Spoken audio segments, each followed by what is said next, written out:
People, myself included at times, but it's gotten a lot better. We can get caught up in our thoughts, our projections, our devices, our vices and devices,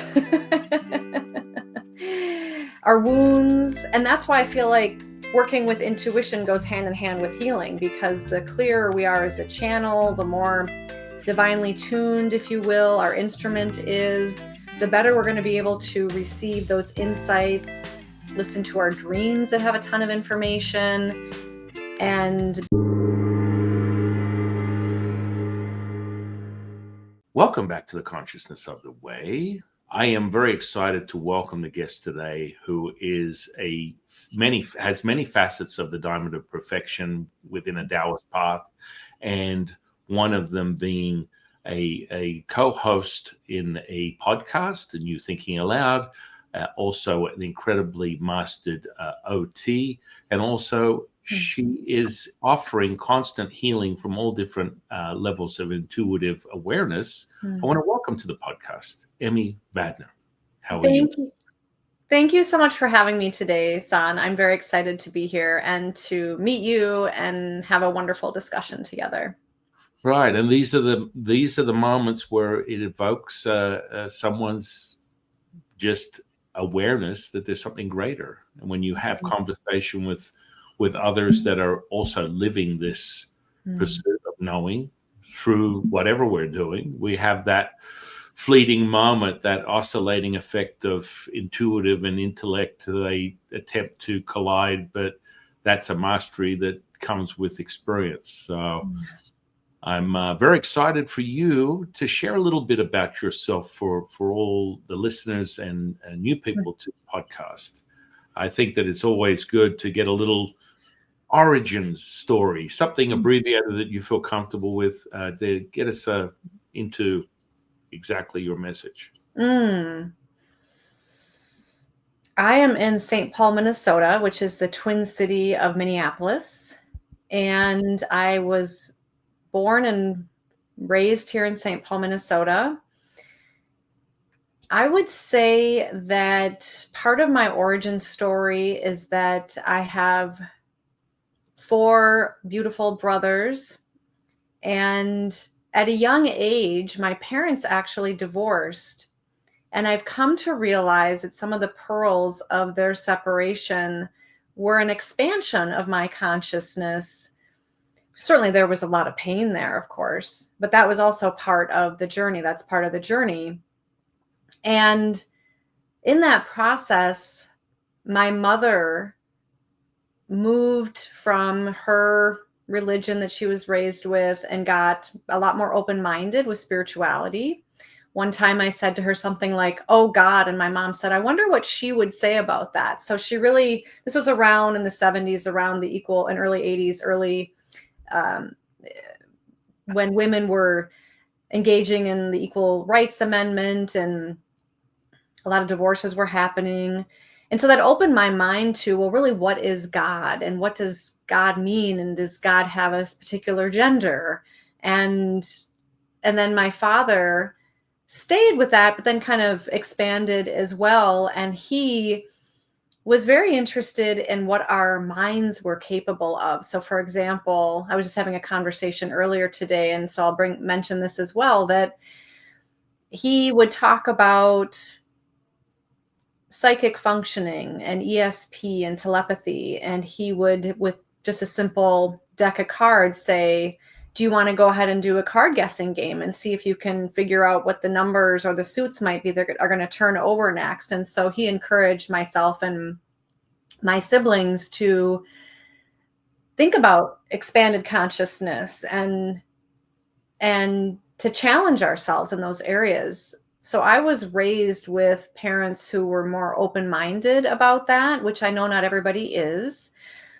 And also, I appreciate that I now have a more open mind and heart to all paths, to, one might say, the divine or God or source or the universe, the way, the Tao, that resonates for them, and that ultimately we are all interconnected in many ways, but I would say ultimately through love.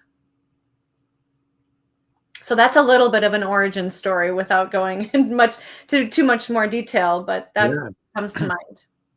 Well, I mean, it's always inspiring to hear someone else's self-realization of true love, which is love thyself. Because Mm, without that nurturing, you can't really start to expand that knowing and help others through that nature that is a default. It's what mhm. we do. It's how we breathe. It's how we connect with that sentience, that empathy. That's the superpower. And when people find that, magical things take place. Yeah, and you really touched on something that I think is paramount. Now, I've also practiced the healing arts. I am a licensed occupational therapist. I lead the holistic OT community. Early on in my career, I got burnt out and started, well, actually, I took a break from healthcare and started working at a restaurant and met my husband there. But I also worked at a holistic health and wellness center. I actually studied Qigong, medical Qigong, and energy healing, and through that burnout, I was very stressed myself.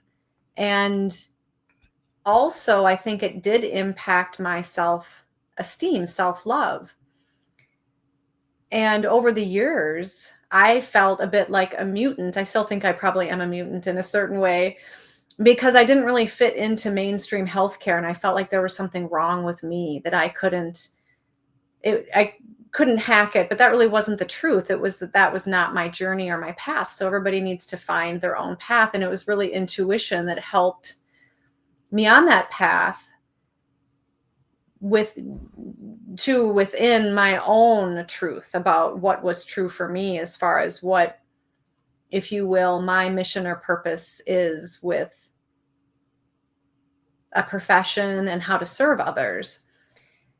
Over time, I've studied many different types of techniques, interventions, methodologies, however you want to term it.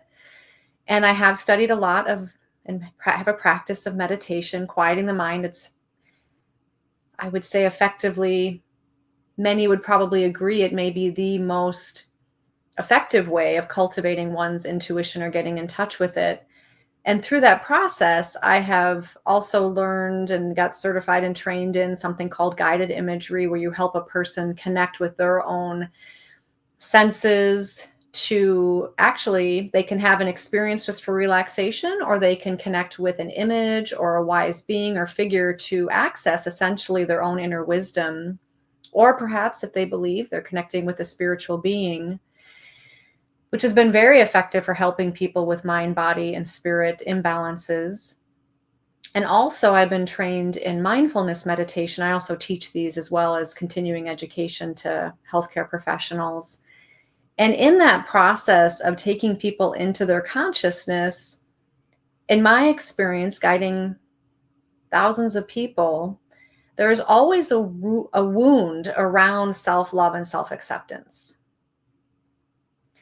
And by cultivating essentially what some might refer to as the higher self, the loving, compassionate self, the part that is interconnected to the divine, we can observe ourselves and observe those areas where we might have, I believe pretty much all of us have this, where we have limiting beliefs or thoughts or emotions.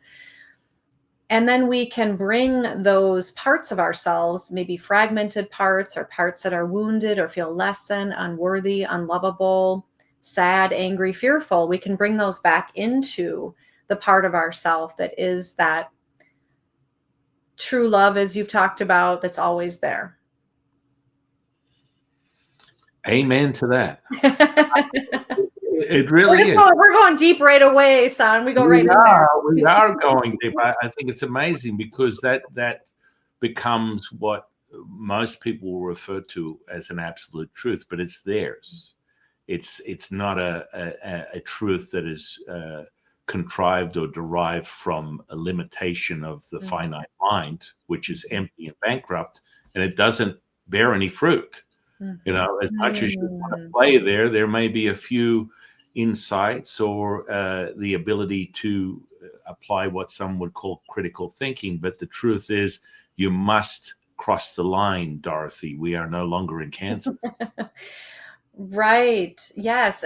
And that unconditional love and unconditional acceptance and compassion, the wisdom, the intuition, the joy, however you want to term it, is always there within us. And I would say that my somewhat understanding, I know you have more understanding of this, perhaps, of the Tao, is really probably the same thing.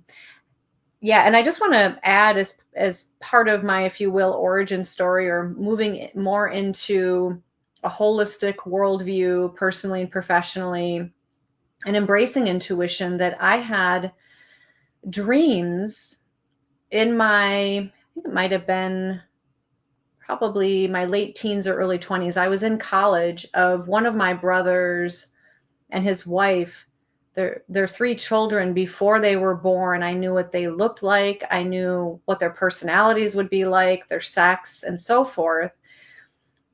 Before the mother knew she was even pregnant, or around the time she was just getting biological indications, where she was maybe just a month pregnant, and one time before she was pregnant, that really piqued my interest, because we hear a lot about near-death experiences, and this was the flip of that. This is pre-birth experiences. So I've come to learn, Jeffrey Mishlove, the host of New Thinking Aloud and producer, I learned from him that those are called announcing dreams, and they're usually experienced by the mother or the father, the parents. But in this case, I don't have any biological children, but in this case, I was very close to my brother and his wife at the time, and these children, these souls, I am clearly very close to. So that was a gift I believe that they gave me in my life, is to know that this is possible, and that there's more going on than we seem to recognize in this apparent, although you and I know it's more than that, and probably many of the listeners, physical reality that we're in. Yeah, I mean, it makes me return back to the metaphysics of Tao, and get a real fundamental understanding of how these things operate within a Taoist alchemy path. And it always starts from the pulse, which is the primordial mother, and that can be looked at as a dielectric transformation into what is the animation of all things. So the pulse is the animation to the consciousness is the animation to the Shen, which we refer to as the spirit. The spirit is the animation to the energy, and ultimately the energy is the animation to the body. And that body has all those expressions, which may come in thoughts, feelings, and emotions. And your mission, if you choose to accept it, Ethan Hunt, little plug for Tom Cruise and Mission Impossible, but that's another is to be your Sherlock to your Watson. And those crumbs of reality will start to find themselves as sort of like coincidences. I hear grandma, or I had a vivid dream, I had this premonition, I can see energies, I can hear voices. These are all sort of like expressions of your intuitive state of awareness, and it's knocking on your door going, hey, why don't you learn more about this? I don't understand how to do that. And I think that's where your insight and your mastery is so beneficial to anybody who wants to understand themselves. To know thyself, you must have some type of like starting point, and what we refer to as the method to the madness through the alchemy. And so we play with this electric potential, which is yin and yang, which is transitory, it's impermanent. It's a wave, whereas the pulse of animation, the mother, is a permanence. It is always consistent. So that wave is happening, and it shoots off like firework experiences where they diminish, they peak, and then they collapse back into themselves. And this is where you get this human experience, the human condition. You're getting variables, and that joy is when you realize that you're not required to experience your true self. That default has never left you. Where people get that huge, oh my goodness, really? Yeah. So how do we find that mastery? Well, for me, that was, as some might say, a white crow moment for me, meaning that not all crows are black. You just need one white crow. And that was not only a visitation dream, as sometimes referred to with after death communication, it was a pre-birth visitation. And it was also accurate precognitively, very specifically accurate. I didn't have dreams about hundreds of children. I had dreams each time about one child. And it was multiple dreams before they were born. And you're right. In that situation, it did pique my curiosity and interest. How did that happen? Can I make that happen under my own volition if I meant to? And at the time that I intuitively was led, as I look back, to go and work at this holistic. At first, I started taking classes there in the Qigong. In Qigong, it was actually medical Qigong energy healing. It was about a 2-year program where we learned how to sense, cultivate, and send healing energy to people on the meridians of acupuncture and also the aura, and basically what's called the heaven and earth, which is the yin and the yang of that system, which I believe is very Taoist. And I love it, and based on traditional Chinese medicine. And we were also taught how to cultivate our own energy. Sometimes it's referred to as internal martial arts, and meditate on our heaven earth connection and the microcosmic orbit, which circulates around essentially what a lot of people consider the 7 main chakras. And then to go deeper, we were taught how to meditate and cultivate and move energy on what's called the large universe, which is there are 14 meridians, but there's the dew and the ren, the conception and the governing vessel that circulate around the front and the back of the body. Those are the main ones. And then you have 12 on each side of the body.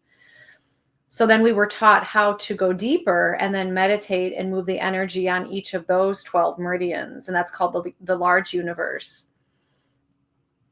And at that time, I met many wonderful people there. I met a fabulous astrologer. I'm a huge fan of astrology and have been studying that for a number of years. And I sometimes use it in my client sessions as well. Just always find so much depth and knowledge and aha moments with that can be very helpful for understanding the self or different seasons that we go through in life. And I also met a woman, Betty Ann Ertwine, who became my spiritual intuitive meditation teacher. She's also a psychic medium. And so I trained with her for many, many years. And I learned how to develop a meditation practice and cultivate that within myself. And through those practices, my intuition went from having a spontaneous experience with those dreams, which I've come to learn from a few parapsychology and near-death experience and after-death communication researchers, that one of, if not the main ways that people will first have some type of spiritual, psychic, intuitive experience is through a precognitive dream. And I began having experiences where, even though I had those spontaneous that were very powerful when I was providing energy healing, as a newbie, I could really just sense like heat and cold. I really wasn't getting a lot of information. However, as we settle, and as I'll paraphrase, I should have this quote memorized by now, but Lao Tzu says in the Tao Te Ching, essentially, can you sit long enough and let the mud settle in the water in your mind until the water is clear? And so I feel that my practices were deepening through those experiences. And then when I would work with people practicing energy healing, I started letting the thoughts go and trusting the intuition, because the medical Qigong is largely, in my opinion, experience based on intuition. It's that sense that we know beyond rational thought and grasping at. It's allowing, receiving the information. And so over time, because I was taught to play with it and share information of what I was receiving, that it strengthened because people were able to mirror back to me when I was accurate. Now, around the same time, because I was going through so much stress and I was experiencing an anxiety and depression with all the transition in my life with home, career, relationship, finances, which really made me dig deeply at this time in my life, I also was able to experience at this holistic health and wellness center massage therapy, which was fabulous. And most people I know love massages. And yes, they're luxurious, but there's a lot of health benefits to it as well. I went to massage therapy school. And then when I started practicing massage and then had my own business and touched a lot of bodies doing energy healing and massage, that by the proximity of being with the individual and my intention to help them with their health, wellness, and healing and so forth, prevention of illness, that I was receiving information and I didn't know what to do with it. So finally, I started asking people, is it okay if I share with you the intuitive impressions I'm receiving?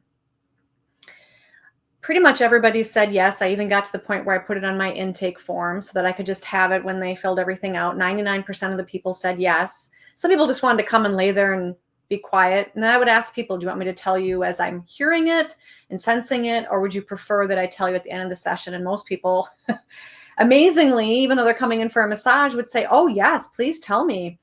So that really helped it to grow. And I was taught by my teacher, and I it's definitely true in my experience, and I teach this as well, is that if you doubt it, you're going to sink it. And by allowing myself to trust what was coming, that, through meditation, cultivation of energy, and then allowing the information to come based on either an open intention with the client or a particular question they might have. And there's, of course, many divinatory tools, and there was one that I can share that really has helped me over the years the most, that the information was rolling in, and through those experiences, it just strengthened. So that's how I got confident with it enough to begin sharing more information and teaching intuition classes. And then I got to the point where I discovered how, as a healthcare practitioner, I noticed that how some of the methods that have been tried and true for really millennia that are utilized to cultivate intuition and energy also have amazing health benefits to them. So then I started taking a lot of what I've learned, and I was taking a lot of classes in what's now known as integrative health, formerly known as complementary and alternative medicine, but there's so much research behind a lot of it, such as like yoga and meditation. Even there's meta-analyses on Reiki, energy healing, that I started teaching continuing ed classes to healthcare professionals and writing about how these approaches can also help with healthcare. And so I really found how intuition, that the same methods that help a person develop that have a lot of health benefits. So I'm thinking, well, why are more people not interested in this? I think more people such as yourself, and thank you for what you're doing, San, by having me on talking about this. I think more people are looking for this. And sure, we need medical intervention and maybe medications or surgeries at certain times. However, I think a lot of people are recognizing that there are other ways that we can be well, live a healthy lifestyle. And just a little last comment on this little segment of what I'm sharing is that it used to be thought that stress could impact health. And now we know with research studies that it does. In fact, the World Health Organization, even probably 10 plus years ago, has shared that symptoms of chronic health conditions can be prevented by healthy lifestyle choices 80% of the time. And I've seen research from people like Deepak Chopra, Wayne Jonas. These are both integrative medicine physicians that with great credibility behind them and experience, that our health and wellness is actually, we used to think that it was really genetic, but they're finding that it's 93 or 90 to 93 plus % up to the individual. And that is powerful. And I know some people don't want to necessarily always take responsibility for all of that. However, if a person has been through challenging times like myself, and I would imagine, San, you have a very interesting story as well that led you into what you're doing to go as deeply into it as you have, that there's a lot we can do if we even make like subtle changes in our life. It doesn't have to be difficult, and that we actually feel better. Like my spiritual intuitive teacher wanted me to develop a daily meditation practice. And I thought, well, how am I going to do that? My mind just goes and goes and goes. And whenever people hear meditation, that's often what they think. And there's some truth to that. However, if you have a good teacher like you, or perhaps myself or others, or a good resource, I think highly recommend having a teacher in the beginning, that you can navigate some of that and make it actually more enjoyable and pleasurable. And then you stick with it. And I've come to look forward to my meditation practice. And for me, I find that and this is actually, I've read many books on meditation. I know there's some great teachers who talk about this, is one of the ways to have a more beneficial meditation practice is to have done something physically active before. So the yoga, the 8 limbs of yoga, I think that's one of the benefits of the physical postures, also known as asanas. And that's what I do in my life, is I practice my yoga asanas and work with my energy, and then I can sit. And then you can bring that, people talk about like yoga on and off the mat, then you can bring that into your daily life as well. Absolutely. 1,000,000%. It's so interesting. You know, that's how you start to enter into the gateway or the pathway Mm, of activation mm, uh, through the body into what we refer to as the dantians, the energy centers, the elixir field, and that's the starting point for Nidan, internal mm, alchemy, and mm, ultimately you're nurturing this relationship to develop what we call Qigong, internal power. And mm, so through something a little bit more contemporary, like a Qigong mm, exercise, is really Qigong in definition is mastering energy with your breath. Qigong is mastering energy with your mind. And mm, that is how you start to get the real fundamental benefits. Some of the systems I feel are a little fractured or broken, and what people do offer within Taoism. The teaching that I give is it starts with the 9 energy centers that some people may refer to as transpersonal points. It starts mm, with the earth, and it goes up to the point of the ninth point being the connection with the universe, and then furthermore through ancient practices, some will refer to these as chakras, the 7 points in the body, but the major hubs of energy are the upper, middle, and lower dantian. mm. You activate your relationship with the sun, the earth, and then the moon Oh, as the light. beautiful. So you're now merging that symbiosis, that dance between the energy potential of yin and yang Mm, and your ability to access the mother, which is the flow, the center point, mhm, resonance. And that comes from acknowledging that energy potential. So you evoke it through the physical body. That activates the lower energy centers, which you refer to as chakras, giving the ability to ground, because mhm, now you feel the body. You feel the body, and now you're blossoming and expanding as you move up the chain of command when it comes to energy production. mhm, How you regulate it. I think it's amazing. And mhm, this is pretty much how most systems work, yet mm, they play with it and they're not able to truly obtain that what we call fajin, which mm, is like substance, where mm, it's the plasma. You're playing with this because, all jokes aside, this material state we refer to alchemy as immortality crystallized within the material. And mm, how it's obtained is to play in this. We're here to play. Let's mhm, play. Let's create. Don't be a consumer. Come on, guys. mm. Don't be a consumer. Be a creator. I like that. Beautiful. I would say that early on learning medical Qigong, which I would say is a form of energy, it's a form of energy healing where there's some Qigong like Tai Chi, which is movement, and we were taught some of that as well, that I started sensing with my hands. So of course, balancing myself as an instrument as much as I could, and then sensing with the hands. And over time, I got to where I used my mind. I didn't need my hands. However, if I am in person with somebody, which is not as common these days because I'm doing most of my client sessions remotely, but I do see some people in person if they're in the Twin Cities.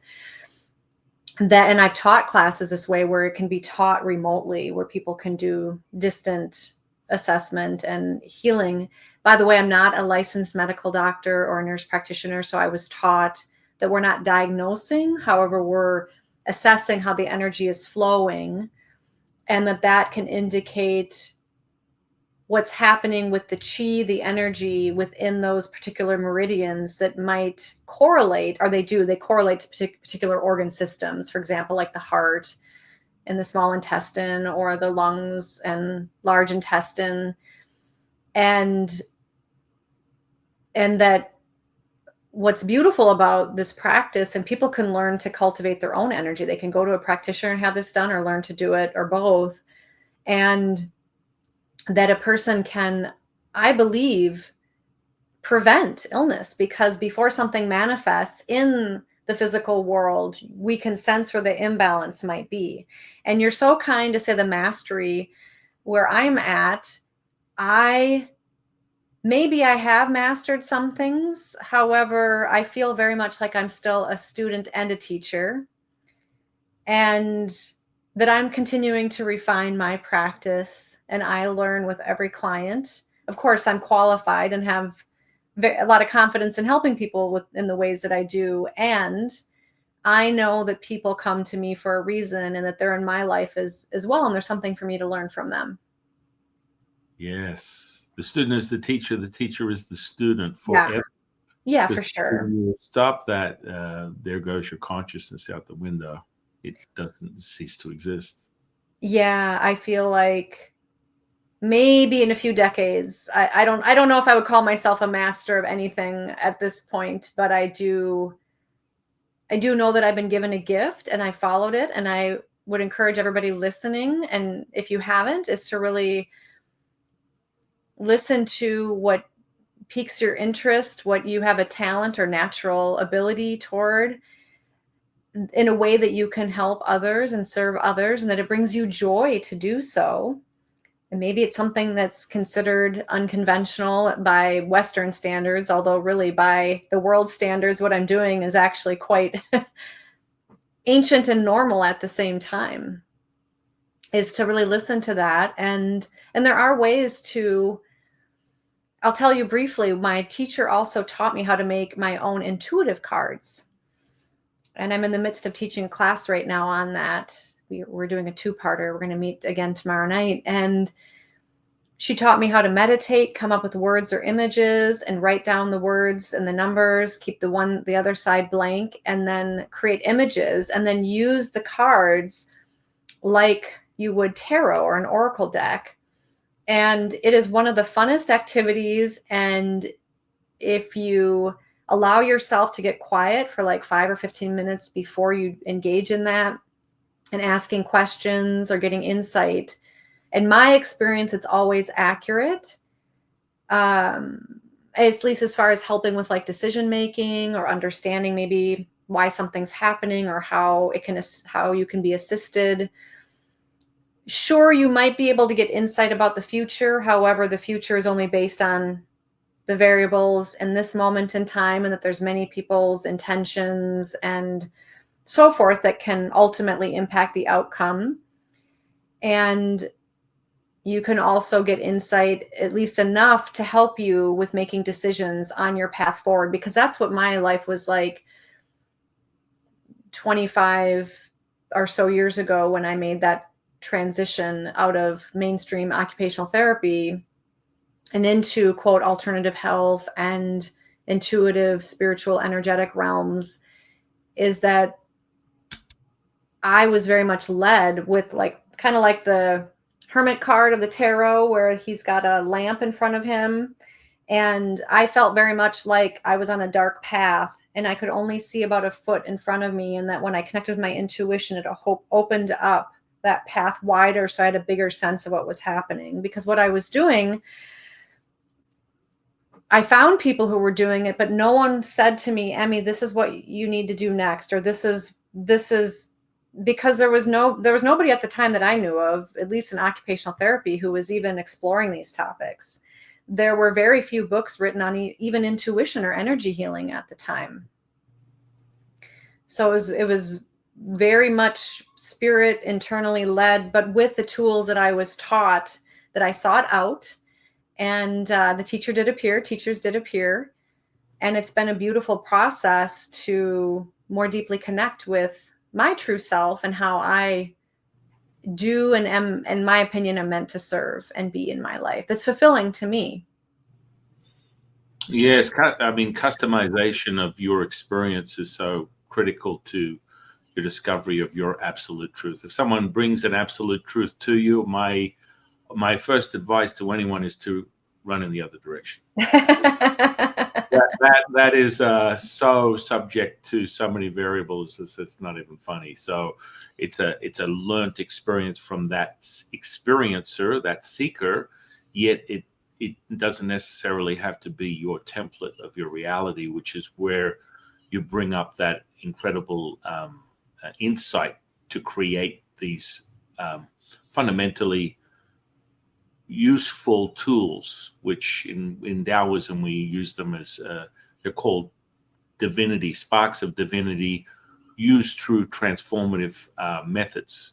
Mm-hmm. And we have one specifically for body dowsing. So go deep into being able to express and visually see and feel ley lines, nodes, power centers, vortices, and they're very, very palpable, because this is what we're playing in. Is that substance needs to be clear. So that ability to cultivate that plasma is essential.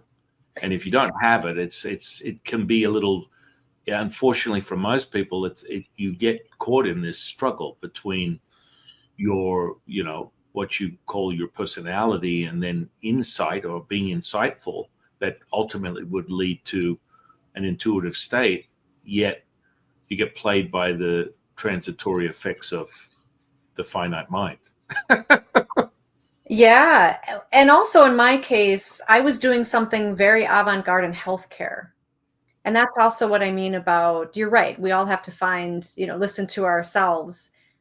And I didn't have an actual mentor. I now mentor other people in what I do with in integrative health with occupational therapy. But at the time, I only got one piece of advice from a former professor, very small piece of advice. But other than that, it was myself basically cutting a path for at least here in the United States. But I'm contacted around the world by occupational therapists from that professional standpoint. And you're right, people, myself included at times, but it's gotten a lot better. We can get caught up in our thoughts, our projections, our devices, our vices and devices, our wounds. And that's why I feel like working with intuition goes hand in hand with healing, because the clearer we are as a channel, the more divinely tuned, if you will, our instrument is, the better we're going to be able to receive those insights, listen to our dreams that have a ton of information, and be open to precognitive experiences, or just receiving information in any way that you find resonates with you. I'm speaking now to the listener.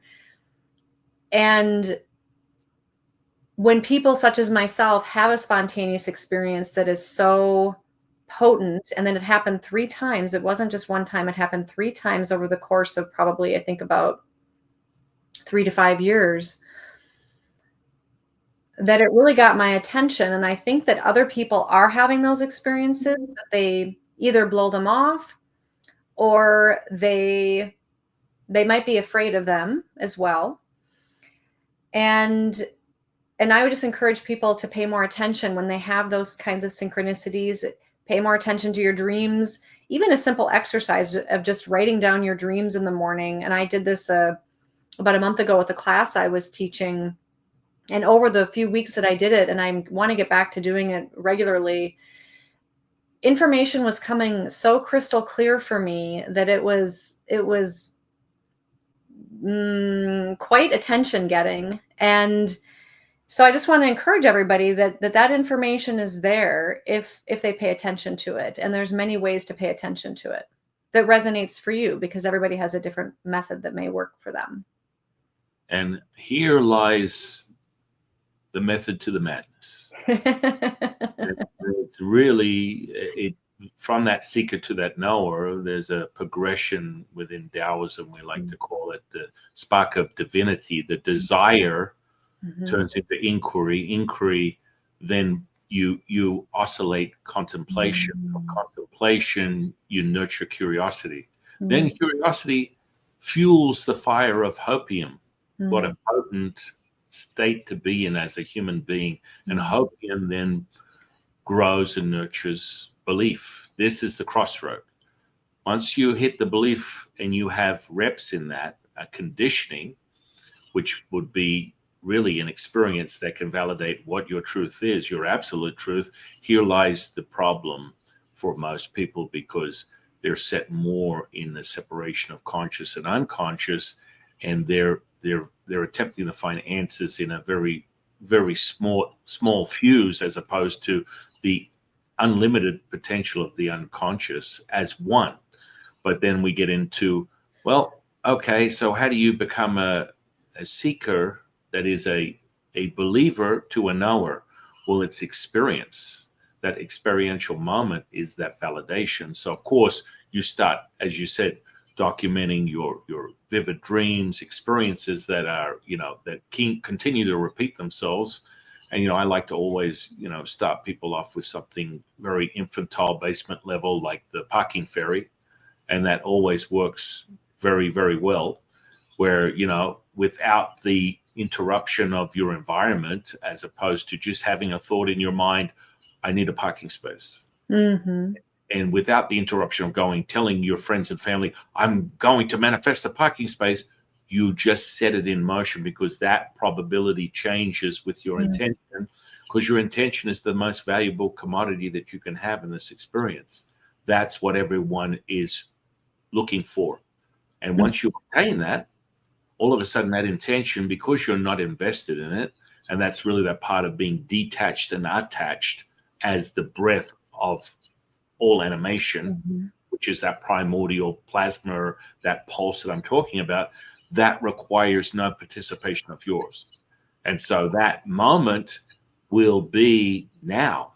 That moment will be now. And if you have a really robust and incredible relationship with the alchemy, you will be able to feel the different intricate profiles of all types of energy. And so then you can feel into it. And furthermore, for all our parapsychologist friends, psychometry and psychokinesis, which is basically just, a union of biofields, realizing that you are me, I am you. And that union will show itself through what we call the material. You get a visceral, kinesthetic, somatic experience. So then you create your tools, or most people will refer to them as insight messaging, as you so eloquently put it, how you create those tools so they make sense to you. And it really depends on how deep you go. Sensory perception for me is something that is universal, and there's no limit. So, when I'm teaching clairvoyance, mediumship, channeling, it's all under that same umbrella. And it's like, how do you have the evidence, dear Watson, elementary? Yes, I think you bring up many valid points that people are raised with certain beliefs, conditioning, expectations of what they think will make them happy in life, or content in life, or joyful. having what they think might be satisfactory relationships or what they think a partner is supposed to be. And those attachments may be beneficial, but they can also be hindrances. I look at intuition as very much in alignment with our, as we ascertained earlier, the truth, oneness. Some might equate it with spirituality, love, divine consciousness. Maybe depending on a person's belief, it might be God, however one frames that. And I think it provides information, and we can receive a lot of information that can help guide us in our lives. And as you say, it may be a message that we set into motion that we needed to hear, and that's why we received it. For example, with synchronicities, serendipities, signs, messages, symbols, or repeating of billboards or songs you might hear, or messages from people as you go through your day or your week, or dreams that repeat to you that might have information. And yes, then once we gather, in my experience, accurate, because I believe intuition is true, the truth, as we gather that information, if you're doing it correctly, which takes a little bit to kind of get into that space, and can be done for sure. And then once a person feels what it's like to get into that space, then you can return to it more easily. And how you do it, because everybody's maybe slightly different on what works for them. Then once you have the accurate information, and you're right, it's all happening all the time, so it doesn't have to be linear, ABC 1 2 3, but just for the sake of kind of laying it out here. And of course, time, as we're learning, is not linear as well. Then you can take that information and have an intention that's more in alignment with your soul, your own soul's meaning, purpose, joy, however you look at that, contentment, and actually create what is truly going to be more satisfactory for you versus what you think will bring you joy. Because there are many people who've gotten fancy advanced degrees, have had the fancy house, the perceivedly perfect spouse or whatever, maybe even children or whatever, who sometimes literally end their own lives. One may wonder, why does that happen? There are people in those situations who might actually be happy or think that they're happy. So I mean, I'm just offering that in the Western society, there's sort of this standard of material acquisition or wealth that I think that people can get caught up into, that and I think a lot of us, maybe all of us, might have that, who are born in the West, of this kind of this subconscious thought that we need to attain some level of status, or we need, which I was thrown off that like early on in my career, as far as like being in, having a respectable job in a hospital or clinic, and that was very humbling for me to make that transition. Or we think we have to acquire certain material items in order to feel like we've made it. And for some people that may be true. I'm not at all knocking. For some people, maybe that is part of their path. My father loved trains, planes, and automobiles, and he was a private pilot and had old cars, and I do believe that was part of his, if you will, karma. That did give him a lot of pleasure and joy, and it was part of his experience to understand how those things functioned, and he appreciated them. So everybody's path is different with that. And then, like you say, we can manifest what's really more in alignment with our own truth, that is going to bring us more of that, as you were talking about earlier. One could also say like heaven to earth, heaven on earth, right? With the yin and the yang. Oh, absolutely. I mean, it brings me to an incantation of one of my teachers, the Jade Emperor. And it's as simple as this. power, abundant in its giving, you will receive, unifying the body with the spirit with the energy, bringing heaven to earth, transcending all is one, one is all, revealing perfection manifest. That is your gift. That is your offering. That is your gift. That is your offering. That is your gift. That is your offering. And with those words, I mean, another coincidence, but anyone, any of my students or anyone watching this channel will feel the visceral, kinesthetic, somatic union that we just experienced from those words that capture that substance and they make it true to you because you're no longer thinking, you're feeling. And that feeling is the indicator of what that truth is. And Yes. it's interesting you bring that point up with just being met with that sobering mental emotional state that has been told to so many people is the only option of their reality, and they don't have any way to escape it. And that's what they need to find masters like yourself to help them decipher what it is they're experiencing.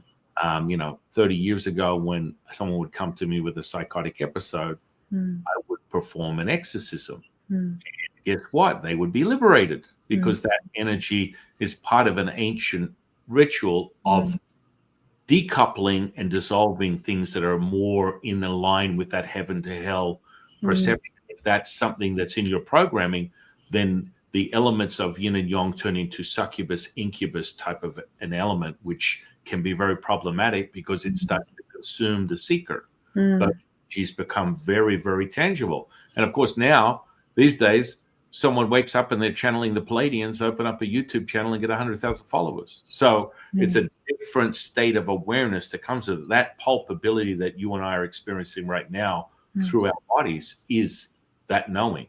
And it's real. It's as real as the day is long. And you are able to in tune with that.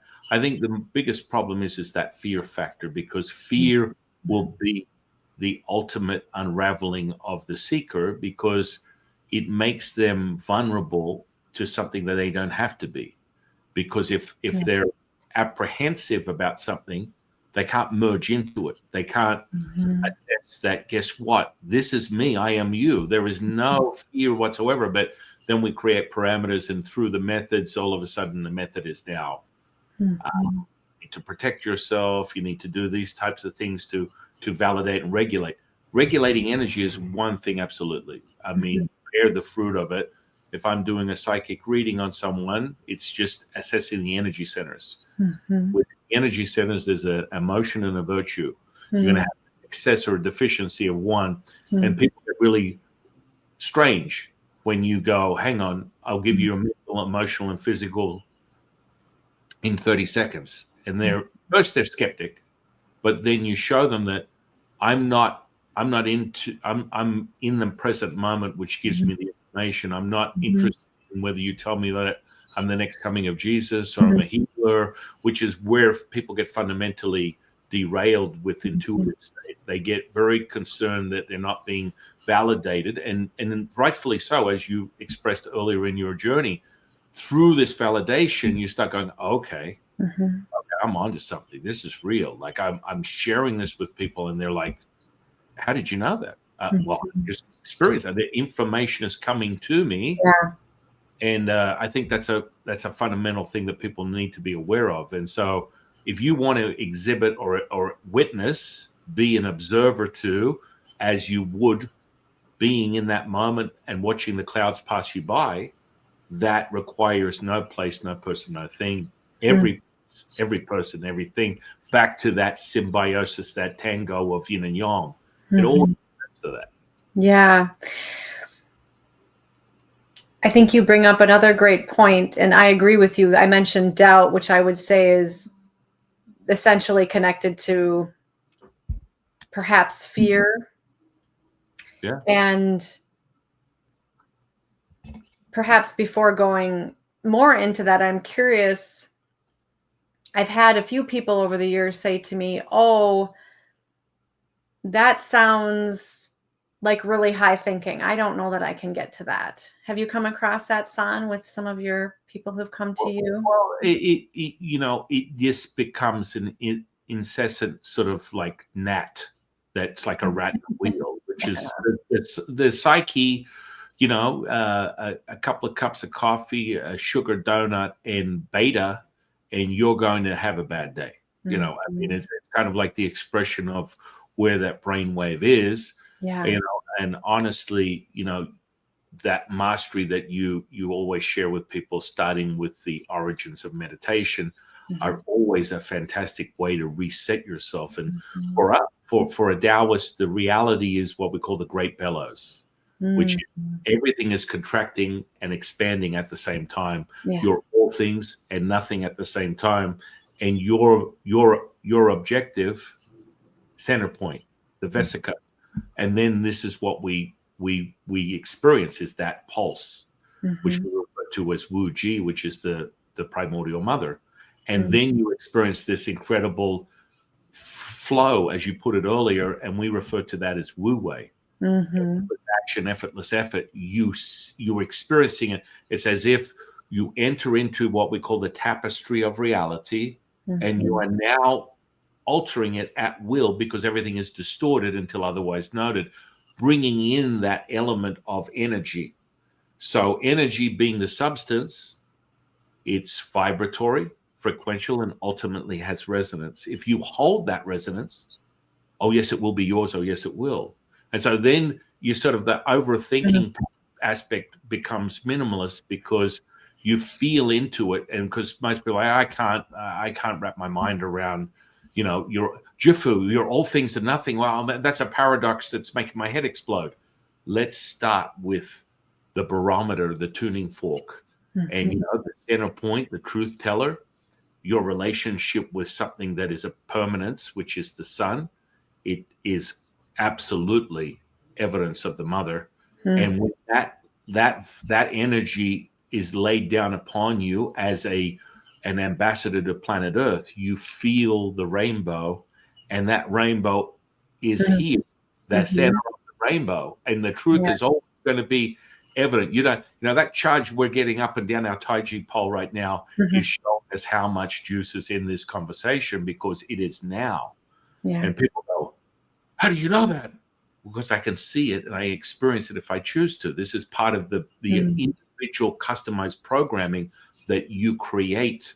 And that's why I think it's so beautiful how you're teaching people how to create their own programming, because they can literally instantly have imperium, dominion, maestro over their experience. And that's kind of part of it. It's like you need to sink your teeth into it. I mean, fleeting moments of grandeur through a thought, and I got it one time, but then my friends told me I was way off, and it starts to beat you down. And then you go back into the psychological profile, and you're not able to move above that. And that's where depression would be, oppression, and a high level of concentrated distraction. And people start to feel like, I don't have an option. This is so deep. It's so that it's like an abyss. I can never get out of it. And it's like, if that, I always tell people, hey, why don't you just do this? And they're like, okay, yeah, what? Go to a door, the local door frame, anywhere in your house. Put your hand in the middle on the door frame. Now close it on it. And they're like, what are you talking about? That's going to change how you perceive reality. You're not going to be focused on, this is what we call a pattern interrupt. See, all of a sudden, you're not going to be focused on how depressed you are. You're going to realize that you're feeling pain right now, and that's a distraction.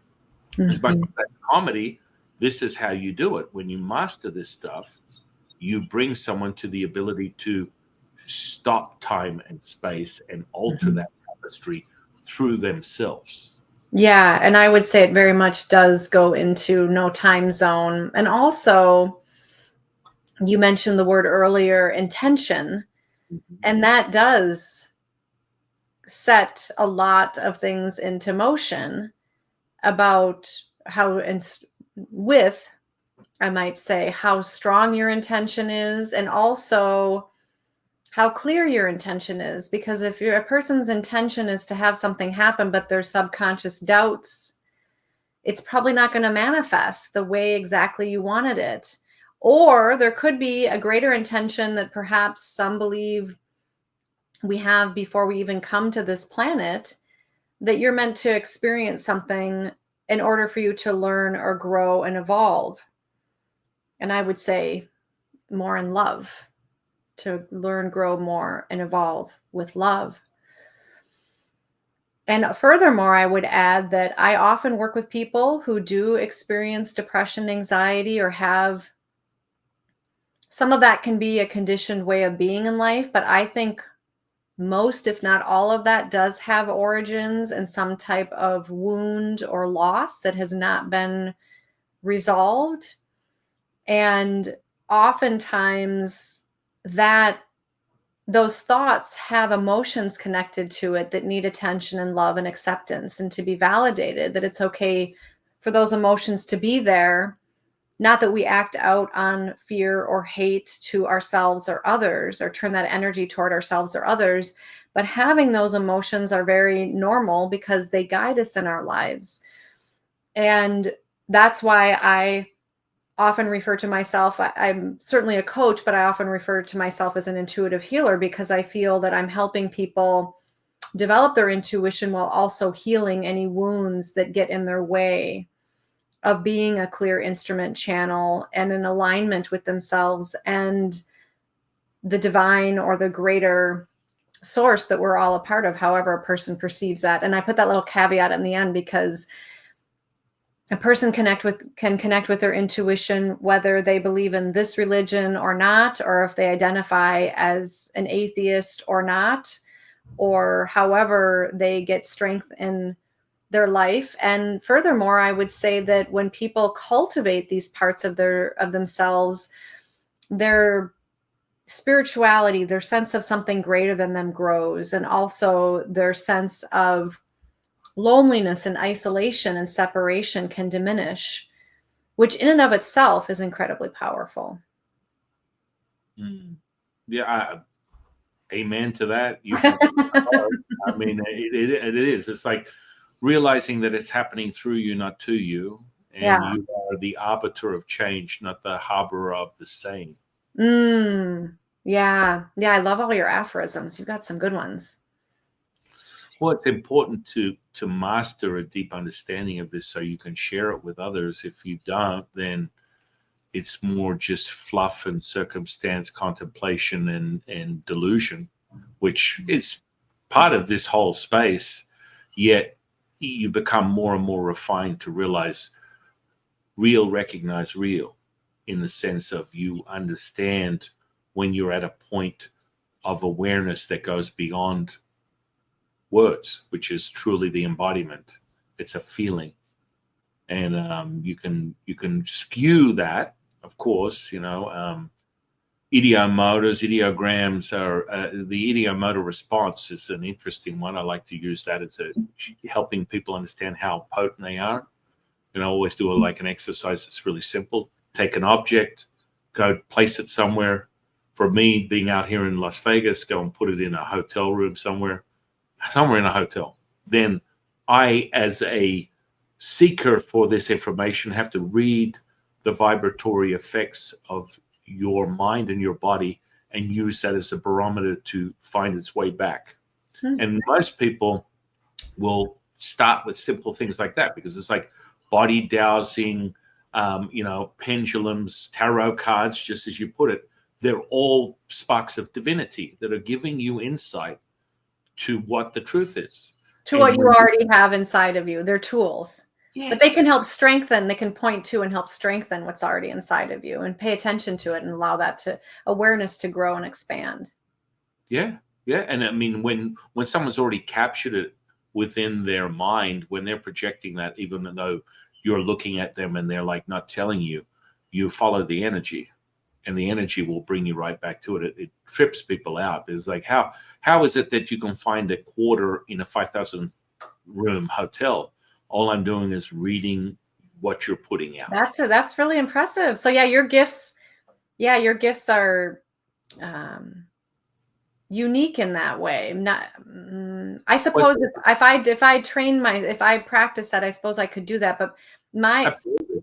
I was going to say that my gifts often are um, modulated by or initiated by others' desires when I'm working with others. So that, and this has been found in parapsychology. They talk about the sender and the receiver. When the sender has a strong intention, often emotionally, that the receiver is more likely to receive the information. So the people who come to me who are more sincere, have a stronger intention, we're going to get down to it more quickly than somebody who maybe has a vague idea or isn't completely committed or has more layers of you mentioned the word delusion. I don't mean that from a psychiatric perspective, but delusion from having that muddied water, or that false sense of self or of what's possible. And so it sounds like what you're talking about gives people that spark of, this is what's possible.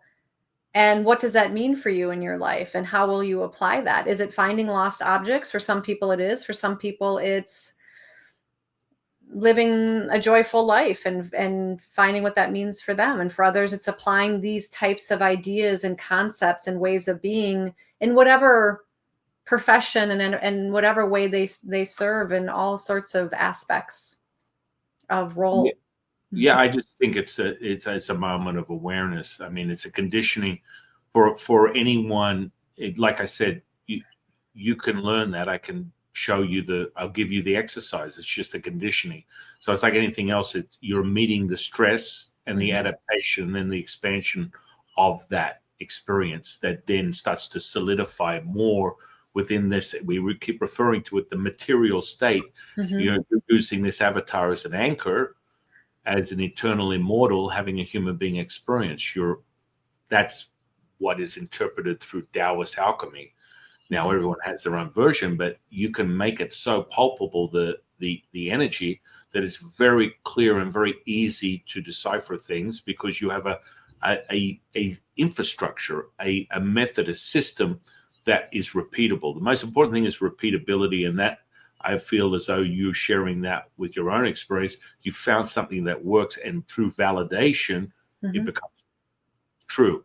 But that experience is just one. From me, I get more excited about witnessing physical, mental, emotional healing, and that's something that I've been not obsessed with, but it generally has Passionate. followed. Well, yeah, it's followed me over the last 30 years. I've seen so much of it. It's like there are no coincidences. I mean, I'm not at a point where there's a coincidences at this point. If I had $1 for any time I witnessed something, and I've seen it all. You name it, I've seen it, and it just becomes a knowing, and you're just a facilitator. As I said, it's like a resonant uh, ability to hold that, because the container, most people don't receive the healings, and they're not permanent because they're not ready to adapt to that stress, and they just internalize it, they absorb it. And within Taoism, we refer to the yin as the absorption of all energy, all colors, and then yang is the emission of all colors. And so most people, they get a taste of intuitive awareness, and they consume it too much, that it consumes them, because it goes inside. And so the physical traits start to present themselves more as it starts to consume the potential, which comes from a endocrine system basis, where you're looking for a homeostasis, but your body keeps demanding more and more and more from it, regulating it with cortisol. And once that cortisol is consumed, the body will find it somewhere else. So then it starts to attack the endocrine system. So all the hormones become imbalanced, and then you start having a shutdown of the ecosystem. And referring to Qigong, we're talking about the 5 elements and the 5 major vital organs, and how you harbor this stuff. And then, of course, it becomes problematic, because the longer and longer you remain in that state, the more and more it festers. And then, of course, the end result is a physical ailment. This is from Taoist alchemy and Chinese medicine. Other people have different ways to interpret it. I'm not saying it's the only way. It seems to be more universally accepted these days that there's something to that processes, that people have seen enough of it that, hey, that kind of makes sense to me, or I can understand that and work through the energy within the body, the energy channels, Mm-hmm. or furthermore, Chinese medicine would refer to the meridians. And Mm-hmm. so when you regulate that stuff, all of a sudden, harmony is just your best friend. You just become really just in that state of just being in the now moment, which again sounds like a hallmark throwaway, but you have to embody it. That's that. I gotta feel the substance. I need to be able to move it, and that's where you commandeer the 50 trillion cells as potential, and that's where the alchemy gets so exciting for many people. They're like, I want to I want to learn more. If I see someone that gets really obsessed with one aspect of it, if they're on their journey and I teach them specific techniques, they don't want to become obsessed. It's one oscillating moment. It's one facet of the diamond. That dialogue will return to a monologue, which is what we call the facet of the diamond of perfection. Mm-hmm. No, don't get twisted with the dialogue and make it about just, I am a healer. I am an intuitive. I am a Taoist master. I am whatever it is. You need evidence. And all the Mm-hmm. rest of it means nothing, as far as I'm concerned, anyway. Yeah. Well, and life happens. People die. People move away. You have a best friend one moment, and then maybe they're not your best friend. And our energy can change. I do believe we are one with the universe, the cosmos, maybe even with the K, cosmos. And each day, each moment has a different energy to it. And so, yes, we can cultivate that within ourselves, and we will feel differently each day, and it can take us deeper into that practice, depending on how some days it might flow more easily, and other days it might seem to not, or there might be something else that we might need that we haven't done before, or that we might need to learn more about in order for us ourselves to get more into that balance. I also just want to go back to when you were talking about finding objects. I do believe that I have been doing that in my practice, not only by getting information from intuition, that'd be finding information.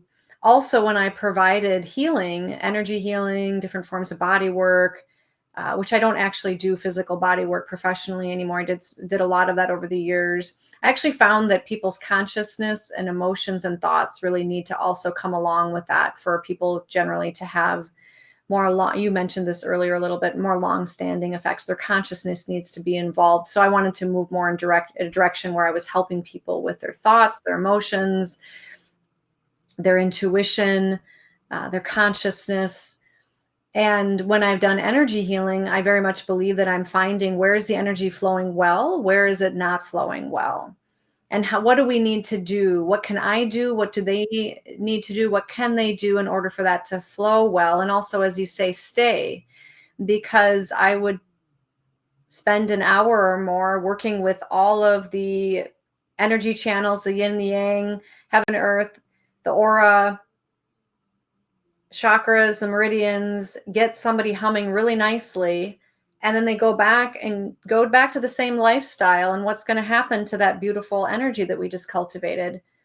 Most times it will revert. I don't know if it'll necessarily revert all the way back to where it was, but it'll revert back enough that if a person really wants to have changes in their lives in positive directions, I think that it's best if their consciousness is involved as well. And consciousness also being where their attention, so attention, intention, all make a big difference on what we're aligning with, what feels good to us authentically, where we feel safe.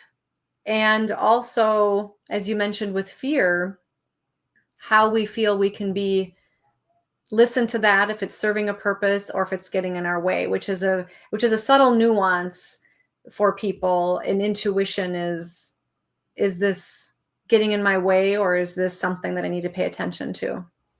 Because sometimes it is something we need to pay attention to. Well, I think that's why the method to the madness is so it's so refreshing, because once you get the system going and you activate the internal architecture, the energetic architecture, things are very, very clear. You're not having to play with the thoughts of the mind as a separate, but you have to cross over what we call the point of no return to detach and attach as all things. Yeah. So that means you're no longer, your thoughts, feelings, and emotions, whether they're seemingly from your personality, still have the same effect. Your resonance precedes you as your reputation precedes you. Your interpretation or your participation is not required to experience that. And that's where people sort of congregate around, gurus and healers and things of that nature, where you'll go to a mass healing or an event in a church because you're feeling that. And you can experience it without a single word being spoken, inaudibly. There is that incredible flow and that oscillating, reverberating, expansive now moment that is undeniable, that doesn't come with, what did I eat for dinner last night, or I'm still experiencing that. It's happening to me. And it's an interesting way to find that, because when you get it, the intuitive is not, it's not clouded. Found that within Taoism, we specifically focus on channeling. That's the most ancient. Through any of the Taoist canons going all the way back to 6000 BC, where one of my teachers, Yellow Emperor, finally started to transcribe the information through oracle bone reading and pictographs. The history shows us, and it goes way beyond that, but let's just say that was the time. It shows you evidence of how there's a progression, and the energy is still the fundamentals of this realm, dimension, material state. And when you master it, you're not having to second guess yourself, but also it's also, how do you want to frame your system? How do you want to frame your communication? How is it that you, again, I think we get right back to how important it is to be able to recognize true source information, which in New Age might be, Akashic records, halls of Amente, God, Jesus, Buddha, universe, Tao. How do you validate that for yourself? And it always comes back to that symbiosis of yin and yang, and finding that merging. And then you get that center point, and then you're off to the races. Then you can say, all right, well, I just witnessed a healing. I witnessed a mental, emotional, physical healing. And, I always attribute someone's entry level is, if you haven't been to Spoon before, that's a great way to start feeling that tactile flesh against a resistance, the metal itself. And then when you merge the attention with the intention, you form this substance that we project from the 9 eyes within the upper dantian. The Shen becomes animated, and it plays with the energy. And now all of a sudden you can actually move that. And you know very well within your own community that spoon bending is very real. It depends to what degree you develop that skill. Like anything else, it's just the development of a skill. I find that it's exactly the same as witnessing physical flesh heal. It wiggles and it moves and wiggles and moves and wiggles and moves, and all of a sudden you think you're having it. You think you've lost your mind, and then you watch the merging of it, and it reforms. It goes back to the default, which is completion. And that's that completion, and then the rebirth that we have within Taoism. And that's just you have to condition yourself. I'm not dismissing that, if daddy didn't give me 5 cookies when I was 5, that's not a real trauma. But what I want people to understand is they don't have to be bound by their triggers and traumas as being the be all or end all. If you don't determine what they are or decipher them, you can turn them into, with your own system, you can refer to them as what they are, their energy, thoughts, feelings, and emotions. So either you can't find the center point, you don't have someone with the mastery like yourself, but they want to get past this. They're like, I feel like this is a struggle. Every time it comes up, I'm emotionally, mentally, physically tortured by this event. Well, Why don't you start with something as simple as it being energy? You can create your own reality. It's energy. Okay, well, if I don't have the tools as energy, let's start to learn how to move the energy. And Mm-hmm. the energy, that all of a sudden can be dissipated. So you may have the memory, but it's wisdom, and it doesn't have the feeling and the emotion attached to it. And that's again another system. But I think I think what's really important for the audience is anyone can go, all right, I want an operating system. I know there's Apple and there's, Microsoft or iOS or Android, whatever you want to call it. What's my operating system? How are we going to find it? Through your training. As you teach people how to create their intuitive cards, you are getting a real sense of you're speaking to the intuition, and you're creating a system that makes sense to you. And every time I see a bird, that means this. Every time I feel this feeling, or maybe something comes up where I see a rose, or there's an image that is in my third eye of a sunshine, that can be translated into a language that makes sense to you. Does that make sense? Yeah, definitely. And I think that what we're talking about is the person being their own instrument. And everybody can just even take a breath right now and just notice, how alive do you feel in your body? Mhm. Mhm. Do you feel up, down, fatigued? Do you have discomfort somewhere? Hopefully not pain. Of course, get it checked out by a professional to make sure there isn't something that needs medical attention. Aside from that, and of course, go work with a mental health practitioner and work with these types of energy arts and healing arts to cultivate and to realize how powerful you really are. I think that's also perhaps a message we're imparting here, is that we're all more powerful than we often realize we are. And we can start out with the basics of, how well are you eating, drinking? What are you eating and drinking? What are you not eating and drinking?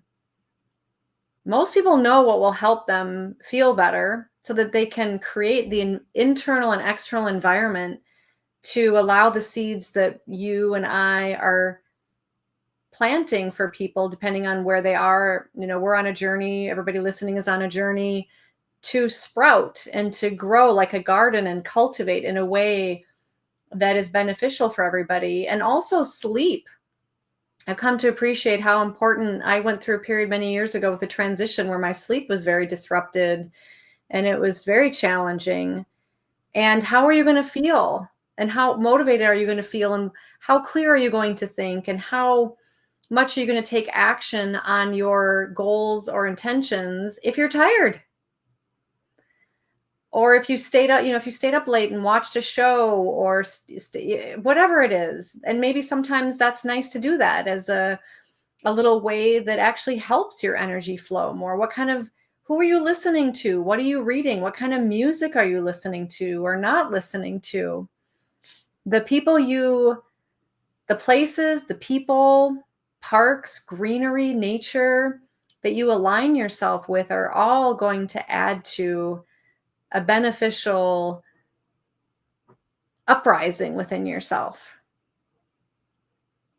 And I think everybody knows to a large extent what that is for them.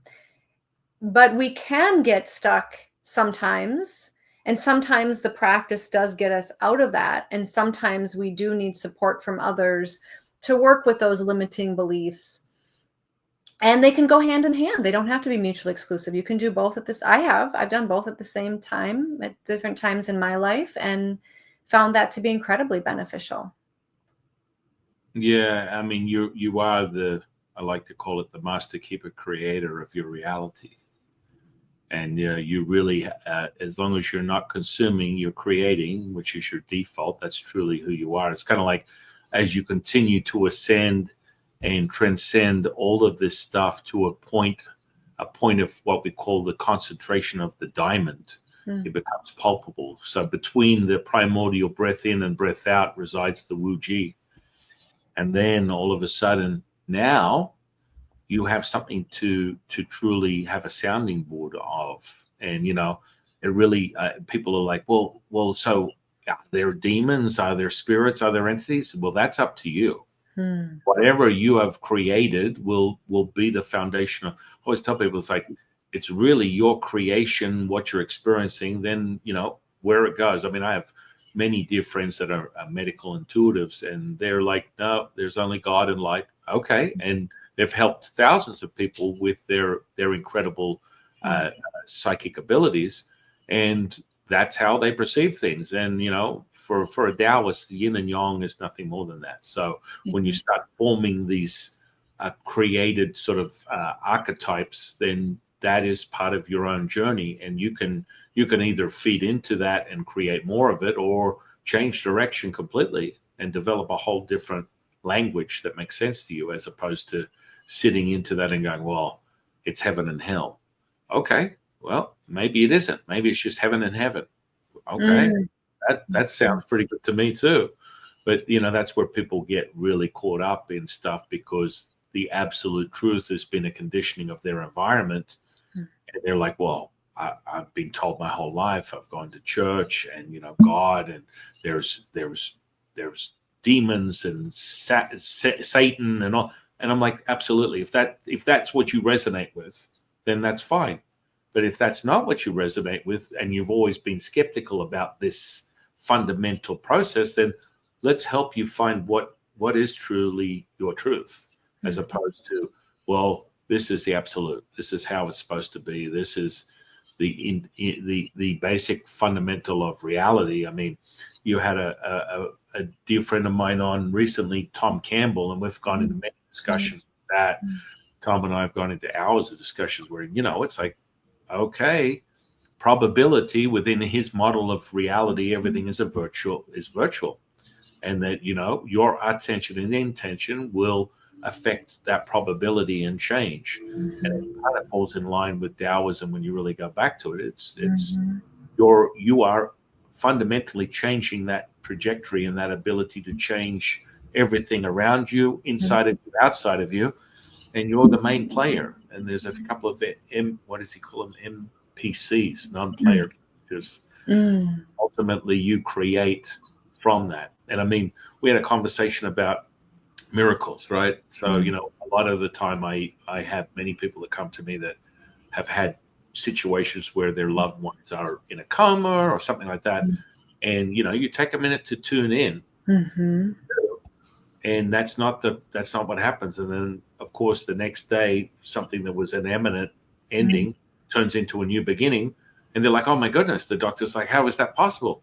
It was pause in programming. We reconnected, and it changed the direction of this whole event. And Tom always talks about how he's experienced those many, many times over. The witness is you. Yeah. That really mean. Eben Alexander, who is arguably one of, if not the most famous near-death experiencer, talks about when he's a former neurosurgeon who had meningitis and was in a coma for 6 days. He's written several books. One of them is, I think his first one is Proof of Heaven.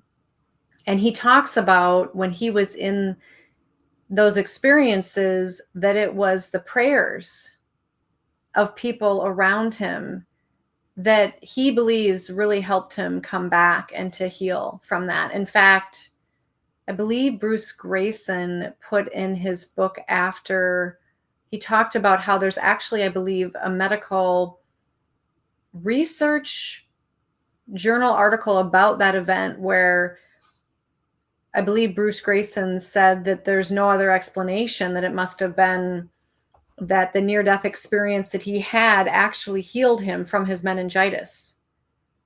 So all the experiences he had and the people who he could feel and sense their consciousness that were, if you will, pulling or supporting him to be well, were what healed him. And Eben Alexander, who is a medical doctor, said my cortex was offline. It was basically, I don't know how he describes it, like mush. Or he said I shouldn't have been able to have any cognitive thoughts or awareness. And then, of course, he learned some information in that experience. I don't want to do a spoiler for people who maybe haven't read the book or aren't familiar with Eben Alexander. He's very inspiring. He received information about somebody in his life he didn't know about before that was validated when he came out of that experience. And I just also want to add that Robert Falconer, who is a lead internal family systems therapist trainer, talks about how people can have internal experiences that manifest, for example, like your comment around demons and negative dark forces can really be a reflection of what's happening internally. So I have to say that I would agree with you and some of your medical intuitive friends. Does darkness exist? Sure, but it's an absence of light.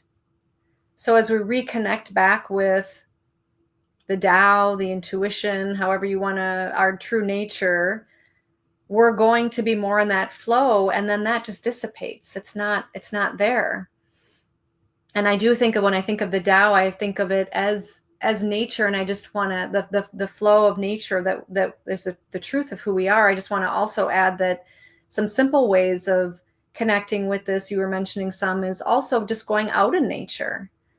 There's research studies that show that when people live near or exposed to green grass or parks, that they have greater well-being. People who are in hospitals whose rooms face a brick wall versus something green like a park, they generally have less pain, they heal better, they have a better experience. And also we know there's research about earthing and grounding. So if you have access to and the weather is cooperative, you can go out and stand on the earth. And that actually, there's research that shows it can even help harmonize the systems of the body, the energy, and also even the blood, how the blood is functioning.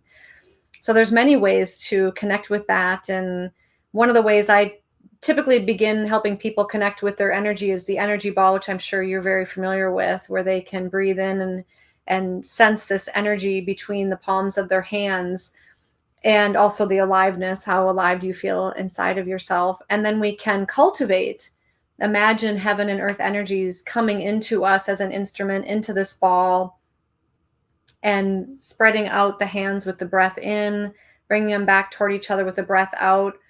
Just doing that at your own pace, maybe gathering up energy or chi from above, below, wherever, with beautiful positive intentions. And then allow the hands maybe to kind of pulse back and forth, and until you, without physically touching, and notice if you feel like heat or warmth, or sometimes it feels like maybe a balloon, like a little bit of resistance. And then when you feel you have that sense, you can just place your hand above a few inches or on your body where you feel maybe achy or tired, or where the energy isn't flowing as well. And that's also a very simple practice that we can all do anywhere, anytime. And if your hands aren't functioning the way you want, you can use your mind to do that as well. Imagine doing it. And that's a barrier of entry. The Taoist writes the path of self-realization through the material, the energy. Oh, it's always back to the energy. Yes, it really does. Yes, I agree. And then what is energy, right? Then it's what do you feel energy is? Yeah. I mean, it brings us back to, the ancient path of channeling. And the first time I channeled my teacher was over 30 years ago, Latsu. And it's a Wow. visceral kinesthetic experience. It was life-changing because I was avoiding what most of my friends were subject to, which was a very, very depressive state due to their obsession with, drugs and alcohol. And I just wasn't happy. It wasn't working for me. But so I wanted to avoid mental illness. Yet the first thing I ever did was meditate for the first time and stop sound for 20 minutes. I recognized that I had access to superpower that I was obsessed with as a child.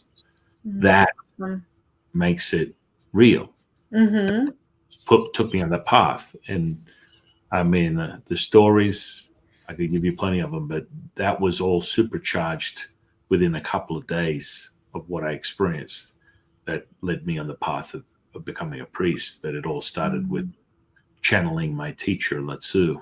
And That's awesome that you did that. I love hearing that.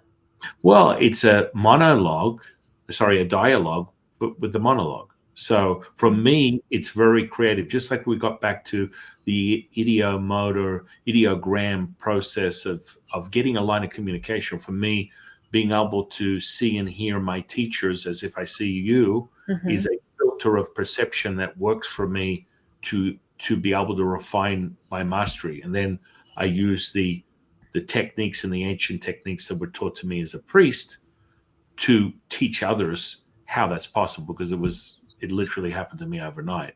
Within days I had all this access, and this happens for, Wow. remind people, it happens to anybody. Anyone can access this. Mm-hmm. It depends on where you're at. I had the attitude of I'll try anything once, and I think coming from a background as a young boy, as a teenager, I was obsessed with powerlifting and bodybuilding and superheroes. And so all my As a the lot of young boys are. right. And so my teachers were pushing me towards that. So when I got to the hubcap layer by the age of 17, 18, where the hubcaps were coming off the wheels because I was lifting tremendous weights, 700-800 pound squats, deadlifts, all that kind of stuff. Wow. The voice came in, which Latsu was working in a different way. He said, find meditation.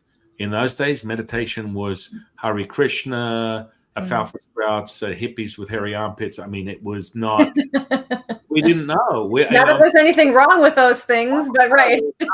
Nothing wrong with it, but it wasn't my mentality. I Right. knew I Yeah. had the ability to harness my attention and bear fruit from that meeting of that tactile response of the steel. And I didn't realize that I was applying that in my whole life. And then the second I accessed this meditation, I stopped sound for 20 minutes. I just sat there with my eyes open going, this is it. I found it. This is Mm. the superpower. Now, maybe it was because that woman was a grandmaster and I was I thought a fundamental place of there's no way I could mentally stop my incessant noise. But the second she spoke, she entered me into a whole new space and sound was gone. And I was just watching her for 20 minutes like this. Oh, And wow. like, I am onto something. This is the superpower. And then Mhm. that went right into channeling. My kids are like, hello, what is classifieds? What is a newspaper? And I'm Mhm. like, a newspaper is where daddy found his meditation class. And then he Mhm. found a channeling class. And that channeling class was really, in my opinion, that was the gateway. Because once you get Mm. that information, and old school channeling is a little different than these days. We want to measure that. Are you absorbing that divinity charge through the body? And there's a lot of people that are skeptical within this ancient practice. So they want to see how much you've embodied that into the flesh. And it is a transmission that is second to none. You know what's happening because you're experiencing it. It's not a, oh, that's nice. Someone's waving their head and they're closing their eyes. No, for me, my eyes are very much open and I don't blink for as long as the transmission takes place and people go, I don't even know who that is. I don't know who that. Well, I know who it is. It's my teacher. But this is again, I want to preface that it's a way to get communication with your high source, your source of information. And it came to me that way, and I've just used it all this time as the same way. But through that, you can experience so many different things. It doesn't have to be that dramatic. It was like a slap in the face because I never expected it. It's like one of those things where I wasn't working towards something where I wanted to be a meditative master or a channeler. I had no idea what channeling was up to 48 hours before I experienced it. And the teacher was a little upset because he had spent 60 years doing that. And Mm. he was like, this buffoon, he literally, you're a meathead. You're coming, what, I think you've lost, you shouldn't be here. You need to take a hike. I'm like, no, I really want to try this. It's like, do you look around? This is not for you. I'm like, please Mm. take my money and let me experience whatever this is. And I think that when you look at things at face value, which is so very important, being childlike in your nature, Mm-hmm. you welcome the opportunity for this transformation of yourself, and that everything can be instant if you choose it to be. I think that fundamental thing that a lot of people within this space, they learn too much. Mm. Little. And so they put all Well, these pieces. some people suggest that it's actually an unlearning, Yeah. and a meaning that of the ways that we are not our truth, an unlearning of what Well, is yeah. not true. Mm-hmm. No. I mean, right from Jade Emperor, when you accept you know nothing, you know everything, which is really, it doesn't get any more, less cryptic than that, but very cryptic. Hang on. Well, Is it's that? an oxymoron. It's Yeah. it's there for us. It's the river or the flow for us to jump into, and it makes me think of reincarnation, San, because I imagine, sure, there's a lot of power and you recognize that, but I wonder if you've cultivated this in other lifetimes, or I don't know. Over 1,000 lifetimes. I mean, There we go. There we go. Yeah. I do past life readings, not the way that Dolores Cannon likes to encapsulate it within some hypnotic trance, but you will experience something that is beyond this world because you're experiencing it real time, eyes open or closed. You'll feel it and you'll see it either with your eyes open or closed. Most people tend to drop a sense and they want to, see it in their mind or their third eye, as they would put it. But you get to experience it's a visceral thing, and that way it solidifies information. It's like if I give you 9 lives before this one, they're all the crumbs that lead in it, and then some of them may not even make any sense. It's like an undulating flame that you reach for that is elusive, and when you drop the crumbs in order, you go, holy moly. And honestly, I don't make sense of it. It's like, this is the most absurd past life. You're a banker in 1925. Or, I mean, you can't make this up. I wish I had the imagination to create these type of stories. But when you experience it, then it solidifies, and all of a sudden people become awoken to who knows what, but it's potential. And I think that when you mention reincarnation, it's a really, really great way to start if that's what you believe in. Again, this is not a hard sell on anyone's version of what it is. It needs to be heartfelt as what your truth is. And that's where your truth is the only truth you need to be concerned with. Now, many therapists might say that's a dangerous place to be. I don't think so. I think it's a liberation for anyone to be able to get a handle of When what it's the real truth, not a delusional truth. That's probably what the therapists are concerned about. And even if a person has developed themselves for 1,000+ lifetimes or not, you can still receive benefit from these practices that will greatly enhance your life. And if it's in their belief system around enlightenment, certainly people can do that in a lifetime as well. But aside from all of that, what we're talking about can enhance a person's life to whatever level they want it to and are dedicated. I mean, what I've done and what you've done also has required a fair amount of discipline and practice. This isn't just that I woke up one day and I took a few classes and I wrote a book. I embodied it. I studied it. I didn't partake in certain other events because I literally immersed myself into it. Although even when I was new or relative in this lifetime, or however we perceive that with this, I was getting a lot of great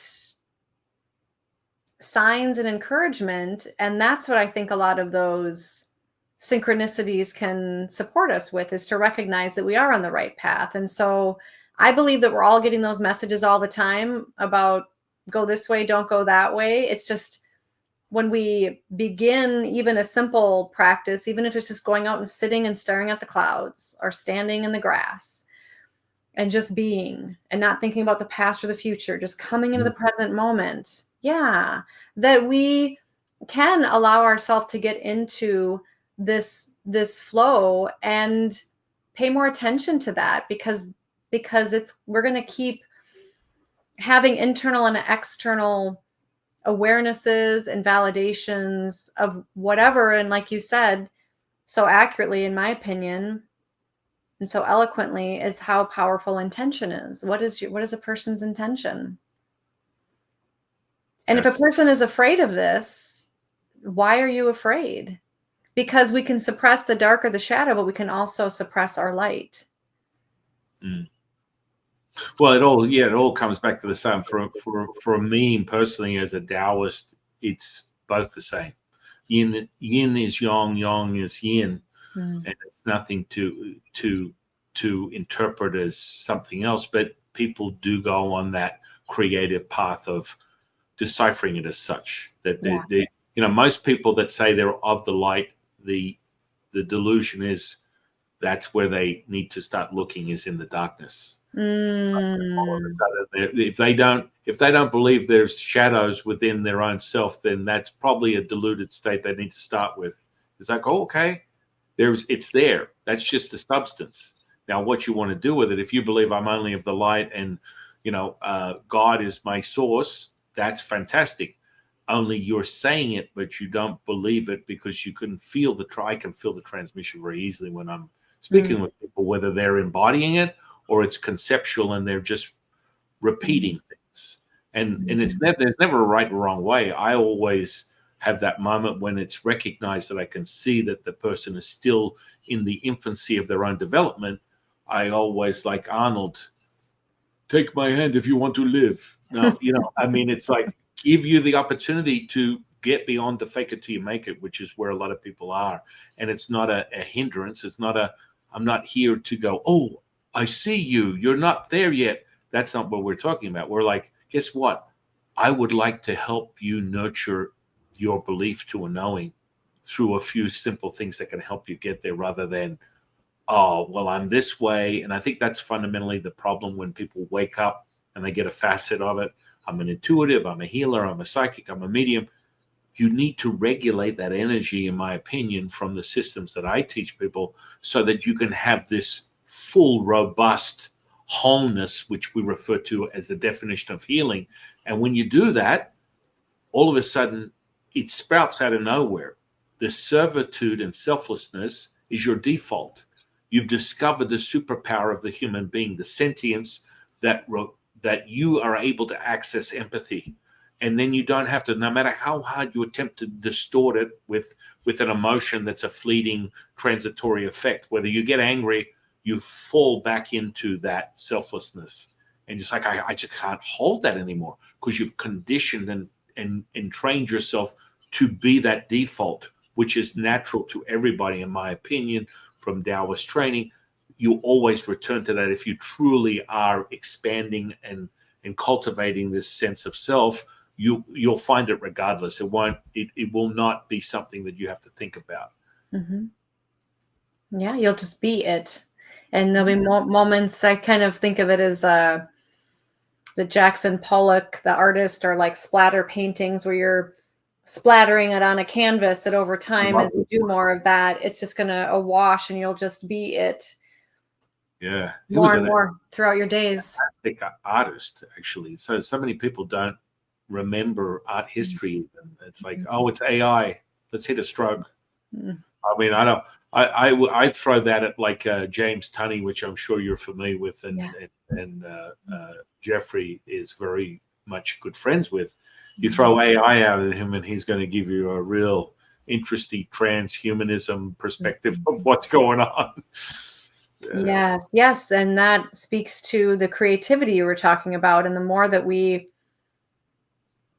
well, the more that we're creative, the more that we can be in the flow of this. And the more that we're in the flow of this, or intuition, whatever you want to call it, the Tao, the more creative we can be.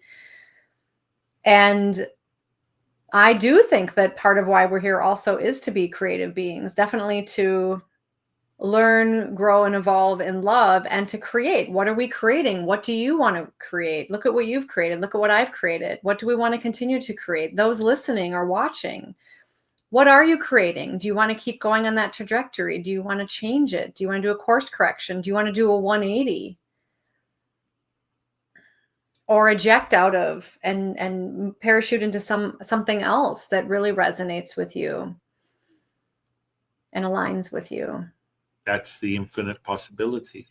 Yeah, and the more we all do that, what a different world we would live in, which is why I'm so grateful to hear talking with you, San, because that's what's really driven my mission, if you will, is that I do believe the more that we align with this, the happier we're going to be, or content, and the less suffering we'll all have, ourselves personally, those we come in contact with, and everyone at large. I know that sounds a bit idealistic, and I am. However, the converse of that is that I would be depressed and unhappy and just say it doesn't matter. Do I want to live that way? Been there, done that. Not fun. Don't want to do that anymore. Not going to do that. Yeah. Yeah, it's like just that entry level of opportunity. It just takes that one breath. Mm-hmm. Self. That's it. I mean, we make it so simplistic, but honestly, for anyone listening to this, Mm-hmm. you could enter stillness that quickly. It's like take a pause. If you intuitively understand how you work, you wake up, guess what? You didn't have any intention to operate the system. Your blood's pumping, you're breathing. That's without your attention or intention. That is an autonomous, autonomic response. That means you have evidence of the pulse. It's already animating you. Holy moly! Well, Mm-hmm. I want deeper understanding. I want a deeper access, and then you go to the breath. And furthermore, if you're ever feeling conflict in a mental emotional state, you like to step away. Most people are, look, I need a minute. Just give me a second. Mm-hmm. I need to just spend a little time. Collect. People will sometimes say I need to collect myself, Yes. or I need to get into my right mind. And that's the pause. That's Yeah. all. Instantly, you're pausing the programming to enter into that state of now, Mm-hmm. Mm-hmm. which is not, as you so well put it, there's no past, there's no future, there's just now. That's where the only time I've ever witnessed anything that would be in the category of a miracle is no place, no person, no thing, every place, every person, everything. And you can only do that, in my opinion, from being able to cultivate something that is evidence. Mm-hmm. And then you get there, and then you realize that you had never left there. It was always yours. It's always there. It's just that we have layers of self-deception, deception, conditioning that keep us. And that's where I just encourage everybody to listen to what is speaking to you already, because your intuition, we all have intuition. I'm not superior because I've developed this and worked with this. It's I paid attention to it. It's part of my life purpose to share it with others. We all have it. It's being able to listen to it more and know how it speaks to you. And I give different exercises to people on how they can recognize how it speaks to them. And then as you get validation, then you can go forward with it in the same way. So for example, one way to think of that is retrospectively in the rear view mirror, to think of a time that you listened to your intuition and things worked out well with less suffering and a greater ease of a path. And to think about when you had intuition, you didn't listen to it, and later you kicked yourself and said, I knew better, I should have listened to it. And then to notice what was speaking to you. How did you know your intuition was speaking to you in those moments, so that you can harness that more and listen to it. Yeah. I mean, and always comes back to that center point. Rest in peace, dear Robert Gilbert, who was a sacred geometry teacher. I don't know whether you're familiar with him, but he recently passed over to the other side, as Morrison would put it, break on through to the other side. And, Vesica is that center. That's a little shout out to his Vesica Institute, which is about sacred geometry and things of that nature. It's like that center point is where you find everything. You can right into it, and it's right there. It's like, when I'm teaching people, I don't front load them with an imaginary experience. I ask them to welcome that into Mm, space. When you welcome it in, it's now. It's mm, already there. It's there. It exists, and you have an instant physiological response to it. And people are like, "My goodness, I could feel it before you said it," because that's that precognitive thing that we're talking about that's measured in a lot of places that you and I speak in similar circles. A lot mhm, of our friends use that as a way to determine what is real, mhm, how to determine that through these sort of measurable sensory perceptions techniques that can be measured. Now, mhm, world order where there's a lot more sense to it that, someone that might be more inclined to be clinical in their processes but still believe in something greater use these crumbs to verify and validate their own truth. And I think there's no right or wrong way, but it's definitely, it can be fun, and it also can be problematic for someone that squeezes too hard. It's like that mhm, undulating flame. They want it so bad that it's elusive and it disappears. mm, That's where a lot of people go, where anytime I've experienced any of these things, it's I'm just in the now moment. I have no mhm, expectation. And because I'm not worried or concerned about what it means to me, I'm able to experience and observe and witness this, whatever it might be. And I mhm, think that's really important for anyone to, you know, condition themselves into that understanding. mhm. Yeah, it's a, releasing or a layer of something that's maybe laying on top of what's already there for you, Mm, and letting go of trying, letting grasping or pushing. It's really being in the, I've said flow a lot, but it's also trusting and just being and having that. My teacher often talked about neutral detachment, which is sort of a misnomer because it's really you're detaching from what often people refer to as the ego, the thoughts and emotions that are not serving a purpose.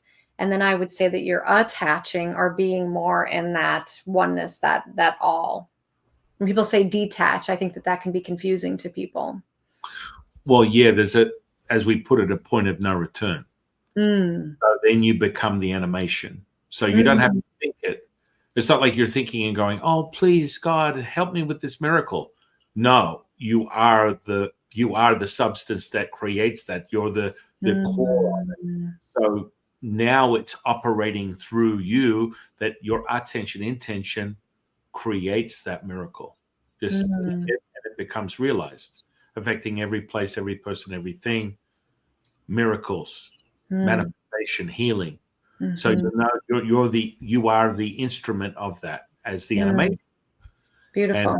it's again a conditioning that, again, I bring it back to the simplicity of it, because I don't want people to be missing out on an opportunity. It's not complex. If you condition it and realize it's all energy, everything will fold out the way you want or desire it to, which is really the spark of divinity. Is that source is speaking through you, that desire is speaking through you, that gives you a compelled reason to follow whatever path it is. And Mhm. that truth teller, it's not up in the mind. And Mhm. we talk about the mind, but I think that starts, psychology is a starting point to find thyself, but it can be problematic if you stay there. And that's why you've probably developed all these skills to realize that that's always an origin of beginning, not the ending, perhaps. Belief plays a powerful role in all of this on what a person believes. If a person believes that they can, as you say, create miracles or can improve their lives or even feel cheer energy or not, that's going to strongly mitigate what you experience. In fact, going back to when I mentioned how research shows that 93% of our health and wellness is up to us versus our genes. It was often thought that nature versus nurture was maybe 50%. The research shows that the genes are a very low percentage of what might be expressed in our lives. And it's true with our health and wellness, and it's also true with what we experience in our lives is what do we believe, which also another way of saying that is what do we expect? Do we have a positive placebo, not in a derogatory way, but a placebo in the true sense of how that can manifest. If you believe something positive is going to happen, it likely will, or a nocebo, a negative expectation, aka worry, rumination, negative thinking, that something is going to turn out in a way that is displeasing to you, then it's likely going to happen that way. I do think there's a slight caveat with people's karma on how things manifest. However, I do think that we can move through that as well. And that is a belief I have, but it all depends on a person's belief around that. So, meaning that a person might, despite their best efforts, have certain challenges that continue in their lives. Maybe that challenge is there for a certain reason in their life, or maybe, as you might say, they don't believe a certain way. But that are strongly, and that really comes down to each person. It's very individual with all of that. Yeah, I mean the magic for Taoists is fundamental within the karmic model. But so for us to create from this substance, we drop the resonance of perfection, wholeness, and it alters the tapestry of this reality. So everyone will have the opportunity to return to wholeness. Now, whether that means you have a moment of, oh shit, I'm experiencing every thought, every feeling, every emotion right now because the resonance is giving me no option but to see it for what it is. And that's where that compelling feeling and emotions come up. And if you're not ready for it, more likely than not, you're going to stuff it right back down from where it came from and attempt to avoid the inevitable. Mm-hmm. That mastery, then I return it to a simplicity of, why don't we use neuroplasticity? If people are not in the mind of something else, let's just say mirror neurons are mostly very effective. Everything we're speaking on right now can be materialized or manifested by the listener using the mirror neurons that they have at their fingertips within their body to mimic what it is they're experiencing. This is how you get crowd events and places where more simply a belief system becomes a knowing for someone that hears something and they determine that I believe that. And so now all of a sudden, the 4 minute mile is always the one that people refer to as, oh, at one point in history that wasn't possible. Then this person achieved the threshold of, human excellence. And then all of a sudden thousands of people realized I can do that too. I can do that. And so that then falls into more how that, your environment is fundamentally altering the tapestry of you on a physical level.